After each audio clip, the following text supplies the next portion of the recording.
Shalom, saudaraku. Jumpa lagi dalam Suara Gembala. Saudara, kali ini kita akan belajar tentang kasih karunia atau grace. Ya, karena Tuhan Yesus itu penuh dengan kasih karunia dan kebenaran, dan kita akan mendalami tentang makna kasih karunia dan bagaimana kita hidup di dalam kasih karunia tersebut. Rasul Paulus berkata di dalam 1 Korintus 15 ayatnya yang ke-10. Satu ayat ini akan kita baca dan kita kupas. Saya bacakan, saudaraku. Tetapi karena kasih karunia Allah, aku adalah sebagaimana aku ada sekarang. Itu poin pertama. Kemudian, dan kasih karunia yang dianugerahkannya kepadaku tidak sia-sia. Itu poin kedua. Nah, poin ketiga, sebaliknya aku telah bekerja lebih keras, bekerja lebih keras daripada mereka semua. Itu poin ketiga. Poin keempat, ini penutup, tetapi bukannya aku, melainkan kasih karunia Allah yang menyertai aku. Jadi ada 4 poin ya dari satu ayat ini yang akan kita bahas pelan-pelan, saudaraku. Yang pertama, awal, ya ini awalnya. Paulus menyatakan, Paulus bersaksi bahwa karena kasih karunia Allah, aku jadi seperti aku sekarang ini. Jadi waktu itu Paulus sudah jadi rasul, saudara. Dia jadi hamba Tuhan yang diurapi, jadi hamba Tuhan yang bekerja luar biasa, membangun jemaat-jemaat, mendirikan jemaat-jemaat di berbagai tempat, memberitakan Injil, khususnya kepada orang-orang yang tidak bersunat, jadi orang-orang non-Yahudi. Itulah Paulus, saudaraku. Nah, dia memang diutus Tuhan ke sana. Nah, dia berkata bahwa karena kasih karunia Allah, aku adalah sebagaimana aku ada sekarang. Jadi, Paulus bisa jadi rasul itu karena kasih karunia.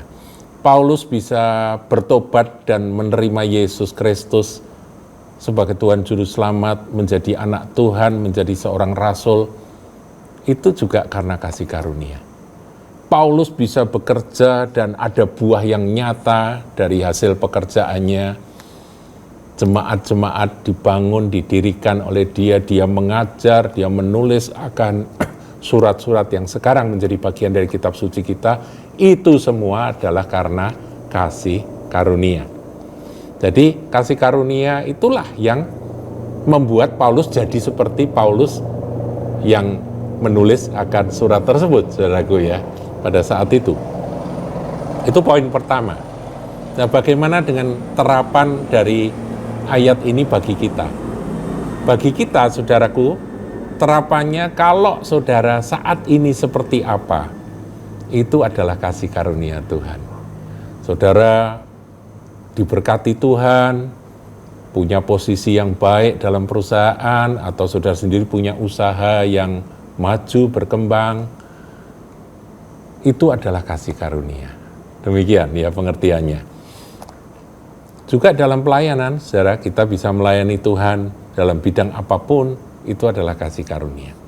Kemudian kedua, ini penting, saudaraku, dia katakan, dan kasih karunia yang dianugerahkannya kepadaku tidak sia-sia.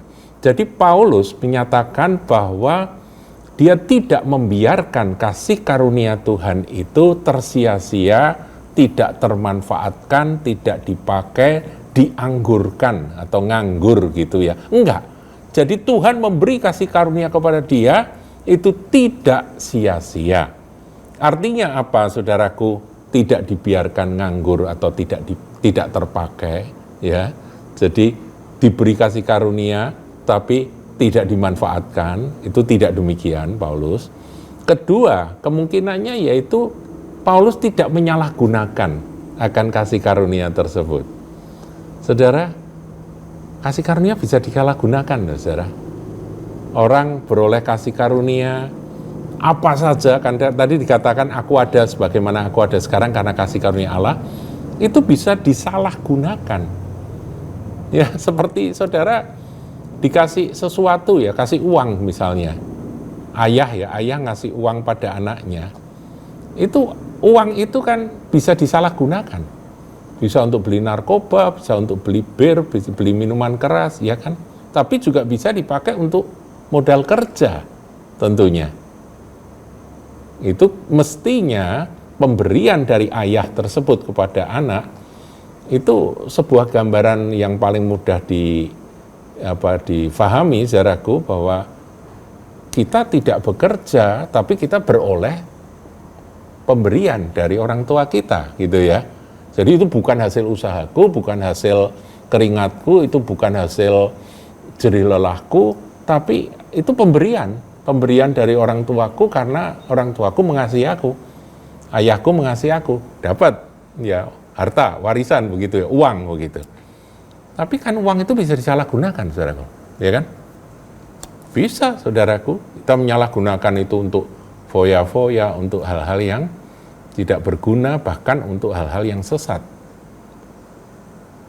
Tentunya hal itu menyedihkan hati orang tua. Itu namanya menyalahgunakan pemberian Tuhan.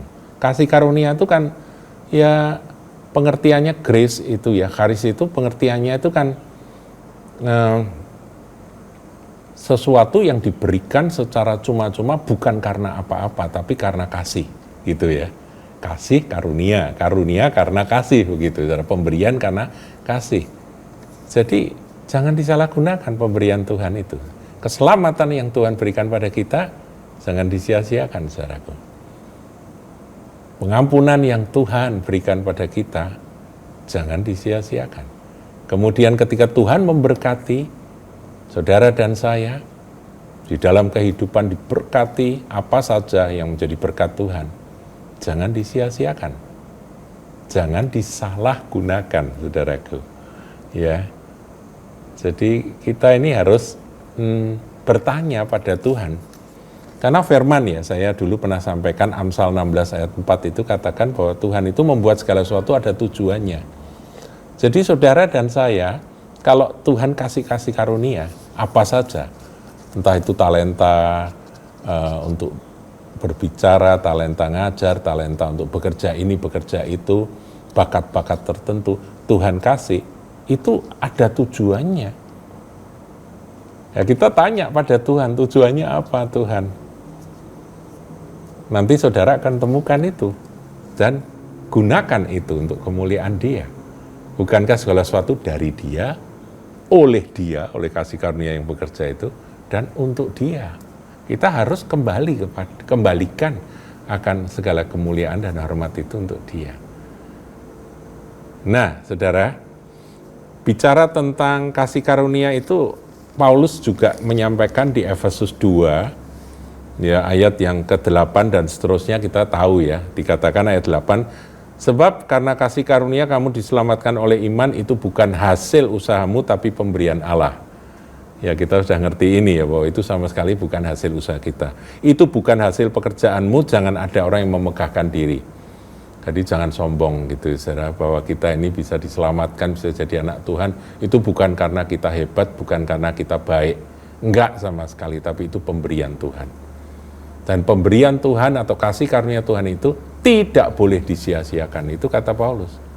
Makanya di ayat 10, Efesus 2 ayat 10 dikatakan, karena kita ini buatan Allah, diciptakan dalam Kristus Yesus untuk melakukan pekerjaan baik yang dipersiapkan Allah sebelumnya. Ia mau supaya kita hidup di dalamnya. Jadi Tuhan itu menyiapkan pekerjaan baik.